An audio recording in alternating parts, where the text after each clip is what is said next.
일본 불매운동에 따른 운영난과 선박 수리 등을 이유로 최근 한 달간 일본 대마도 노선을 운항했던 노선 운항이 재개되었다고 합니다. 심지어 대마도행 특가 세일이 벌어졌는데요. 이를 두고 인터넷에선 난리가 났습니다. 대체 무슨 일이 벌어지고 있는지 팩트체크 해보겠습니다. 팩트TV 팩트체크. 대마도행 승선권을 저렴한 가격에 판매한다는 온라인 소셜 커머스를 두고 네티즌들이 갑론을박을 벌이고 있습니다. 각종 온라인 커뮤니티와 SNS 등을 통해 모 여행사에서 대마도행 승선권을 특별 세일된 가격에 판매한다는 글이 공유되고 있습니다. 한 여행사는 소셜 커머스를 통해 대마도행 승선권을 판매하고 있습니다. 가장 저렴한 승선권의 경우 23,900원에 판매되고 있으며 대마도 관광지 등을 소개하는 내용도 담겼습니다. 누적 판매수는 무려 2,500건에 달했습니다. 해당 글을 접한 네티즌들은 일본 제품 불매운동이 지속되고 있는 현재 일본 여행 특가 상품을 내놓는 것이 바람직하지 못하다는 주장을 제기하고 있습니다. 그도 그럴 것이 대마도의 한국 관광객 방문율이 90% 이상 떨어져 대마도의 한국인 자금 유입이 끊기고 있는 상황에서 벌어진 일이라 논란이 더 커지고 있는데요. 여행사의 문의 게시판에는 항의성으로 보이는 댓글은 모두 삭제하고 있는 상황입니다. 온라인 게시판에는 시민들은 기를 쓰고 싸우고 있는데 일부 기업들은 정말 정신을 못 차린 것 같다라며 이 시국에 티켓을 판매하려면 조용히 판매하면 되는 것 아니냐, 댓글을 지우는 것은 기름을 붓는 행위라는 지적도 있었습니다. 실제로 해당 상품 문의 게시판에는 관리자에 의해 삭제된 게시물이라는 댓글이 다수 확인되었습니다. 소셜 커머스 측은 게시판 성격에 맞지 않는 글은 삭제된다는 점 고객님들의 너그러운 양해 부탁드린다고 전했습니다. 아울러 소셜 커머스 측은 게시판 공지사항을 통해 본 상품과 관련되지 않은 내용이나 비방, 홍보, 도배글은 예고 없이 삭제된다고 명시하고 있습니다. 이 때문에 일부 네티즌들은 더 화가 났습니다. 진짜 정신없다. 더 이상 이 사이트를 이용하지 않겠다. 대마도 가서 쫓겨난 사람도 못 봤냐?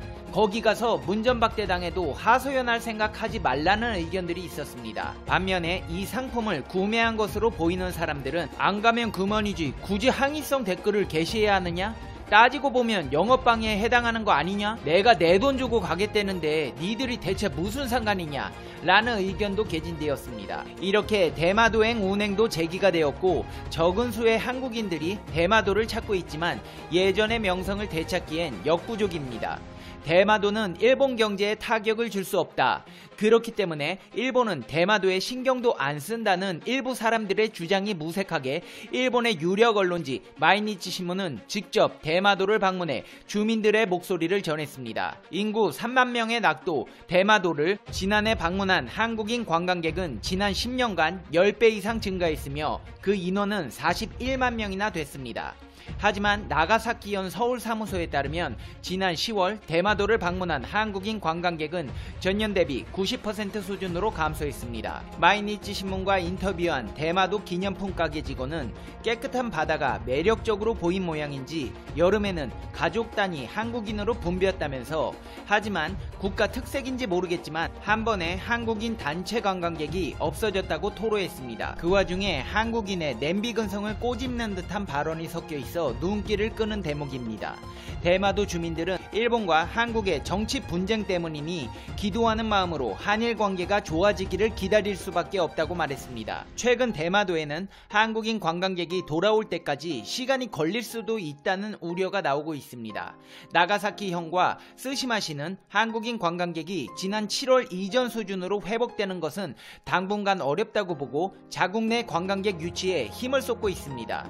그렇다면 밥줄이 끊긴 대마도 주민들은 어떻게 먹고 살까요? 대출로 생계를 연명해가고 있습니다. 아베 신조 일본 총리가 대마도에 한국인 관광객이 90% 넘게 급감하면서 일본 정부가 추경 예산을 편성해 긴급 대출을 해줬기에 가능한 일입니다. 새로 문을 연 호텔은 파리만 날리고 있고 면세점도 10월부터 임시 휴업에 들어갔습니다. 지역 경제가 무너질 위기에 처하자 스시마 씨는 정부의 지원을 요청했고 일본 정부는 결국 올해 추경 예산안에 이를 반영했습니다. 아사히 신문에 따르면 일본 정부는 최대 6억 엔, 우리 돈으로 60억 원의 예산을 투입해 외국어 안내문과 교통편 등을 정비하고 지역 관광자원 발굴, 여행상품 판매 전략 지원, 대마도 주민들 생계형 대출 지원까지 했습니다. 하지만 관광 타격은 스시마뿐만이 아닙니다. 오이타, 도토리현 등 6개 지방 직항편이 사라지는 등 한일 간 항공기 운항이 3분의 1 넘게 줄었습니다. 그러지 않아도 벚꽃 스캔들부터 닛산 전 회장의 탈주극까지 바람잘 날 없는 아베에게 한국인 관광객 급감으로 인한 스트레스가 가중되고 있습니다.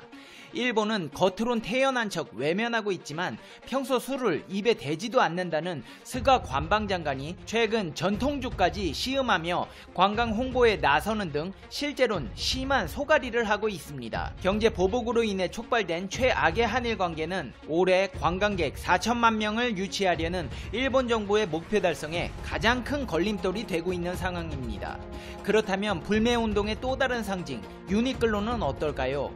마찬가지로 좋지 않습니다. FRL 코리아의 감사보고서에 따르면 회사는 기말 배당을 빵원으로 결정했습니다. FRL 코리아는 8월 결산 법인으로 전년 회계년도 하반기 기말 배당을 금년 회계년도 상반기 중간 배당으로 연 2회에 나누어 시행했습니다.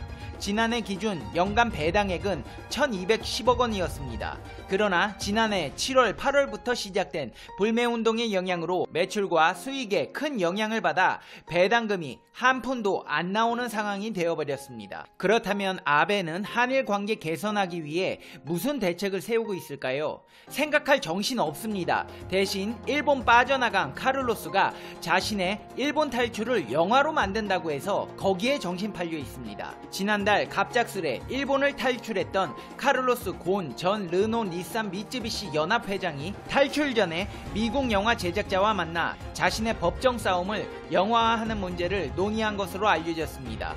영화 제작 시도는 초기 단계에서 멈췄으며 영화 줄거리는 곤 전 회장이 사악한 일본의 사법제도에 대항하는 내용으로 추정됩니다. 심지어 이 탈주극의 유명한 헐리우드 제작자 존 레셔가 제작을 논의해 눈길을 끌고 있습니다. 레셔는 작품상을 포함해 아카데미상 4관왕에 오른 영화 버드맨을 만들었습니다. 뉴욕타임즈에 따르면 1918년 11월 보수 축소 신고 및 특별 배임 등의 혐의로 체포된 곤 전 회장은 레셔와 만난 자리에서 구치소 생활과 보석 과정 등을 이야기했습니다. 그는 구속 수감되었을 때 받은 부당한 대우와 결백을 증명하기 위해 투쟁을 언급하면서 이를 영화화하는 문제에 관심을 보였습니다. 대충의 줄거리는 영화 주제가 카를로스의 구원이고 악당은 일본 사법제도였다고 합니다. 곤 전 회장은 당시 대화에서 그는 영화가 자신에 대한 동정심을 유발할 수 있는지에 대해 궁금해했다고 합니다. 아울러 곤 전 회장은 일본 사법제도의 비판적인 언론인들과 접촉도 했습니다. 그는 지난해 7월 일본 형사제도를 밀착 취재하는 미국 언론인 제이크 에덜스타인을 만나 재판 전망을 논의했습니다. 일본 형사제도에 대해 취재해온 제이크 기자는 곤 회장에게 가장 좋은 시나리오는 집행유예를 받는 것이고 최악의 경우 65세인 곤 전 회장이 평생 일본에 발이 묶일 수 있다고 경고했습니다. 그렇다면 카를로스 곤 전 닛산 회장의 일본 탈출에 대해 일본의 공식 입장은 어떨까요? 일본 검찰은 그에 대한 가택연금 조치를 뒤늦게 후회했습니다. 영국의 언론 가디언의 보도에 따르면 일본 검찰은 성명서를 통해 곤 전 회장 탈출 후 처음으로 입장을 표명했습니다. 검찰은 피의자 곤은 막대한 재정 능력과 여러 개 해외 거점을 가지고 있어 탈출이 매우 쉬웠다며 그의 탈출이 가택연금에 대한 비판의 정당성을 입증했다고 밝혔습니다. 검찰은 그가 일본과 해외에서 막대한 영향력을 갖고 있어서 증거를 파괴할 실질적 위험이 있다고 덧붙였습니다. 가디언지 역시 용의자를 자백할 때까지 구속하는 일본의 사법관행이 국제적으로 주목받고 있다고 지적했습니다. 일본 검찰은 이에 대해 장기 구금은 유죄 입증을 위해 필요하며 명백하지 않은 혐의로 기소하지는 않는다고 주장했습니다. 검찰은 또 재판은 공정했으며 정당한 의심이 있을 때만 유죄 판결을 받는다고 사법부를 두둔했습니다. 모리 마사코 법무부 장관은 곤이 일본을 떠난 기록이 없는 것이 확실하다며 그가 그릇된 방법으로 불법 출국을 한 상황이 벌어져 매우 유감스럽다고 밝혔습니다. 이렇게 일본의 시트콤 버금가는 상황들을 정리해봤습니다. 이제 페페TV의 결론 듣겠습니다. Conclusion. 페페TV. 아베 신조씨, 돈 못 벌면 대출해서 생계 지원해주고 나라 돈 떨어지면 돈 찍어서 보충하고 아베노믹스 진짜 대박이네요. 혹시 천재세요? 그럼 저도 천재적인 아이디어 하나 드릴게요. 그냥 이참에 아예 방사능을 일본 특산물로 만들어봐요. 방사능 초밥에 방사능 온천에 방사능 보험 같은 것도 만들면 떼돈 벌 것 같은데 그걸로 방사능 파티 하세요. 페페TV 시청자 여러분은 어떻게 생각하세요? 페페TV는 여러분의 생각이 궁금합니다. 댓글로 여러분의 생각을 남겨주세요. 여러분 해피 뉴 이어! 새해 복 많이 받으세요. 2020년에는 원하시는 모든 일들이 기적처럼 이뤄질 거예요. 걱정을 마세요. 진짜 다 잘 될 겁니다. 뭐든지 할 수 있다는 긍정적인 기분으로 올 한해 우리 힘차게 시작해봐요. 항상 집안에 평안이 가득하시고 행복하시고 즐거운 날들이 되시길 페페TV가 응원하겠습니다. 그럼 다음 영상에서 봬요. 안녕.